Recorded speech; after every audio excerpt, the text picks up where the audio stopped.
Hi, Jeff West with you.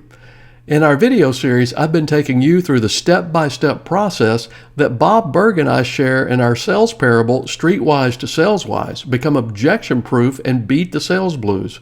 The story is set in New Orleans with music and food everywhere. I think you'll really enjoy the story. But the step-by-step process where you can become objection-proof is pretty simple. Step one in becoming objection-proof is to control your own emotions. Remember that if you get an objection, you're going to have a collision point. Hopefully it's mild, but you'll have a negative emotional response combining with the logic part of your brain. When that happens, don't react based on how that somatic marker makes you feel.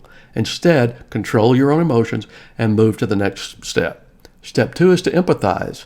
Let your prospect know that it's okay that they have that concern, and it's certainly something worth considering, and you'll help them do that.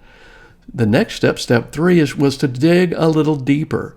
Ask questions to make sure, number one, that you're getting down to the true objection, but number two, so that you're getting their perspective. You want to understand their point of view, not just debate it. You want to understand it so that you can help them possibly shift that. Step four is to isolate and reframe the issue.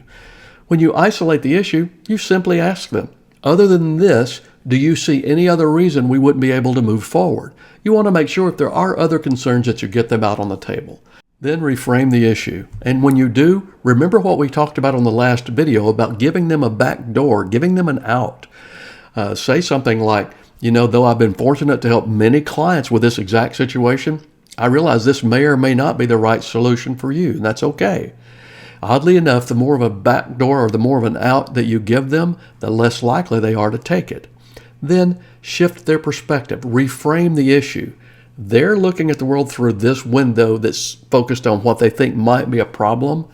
Your job is to say, do you mind if I show you slightly a different view? And then you just shift that perspective and you present why your solution works and why it's the right answer for that objection. That's enough for today. I'll see you guys on the next video. Bye-bye.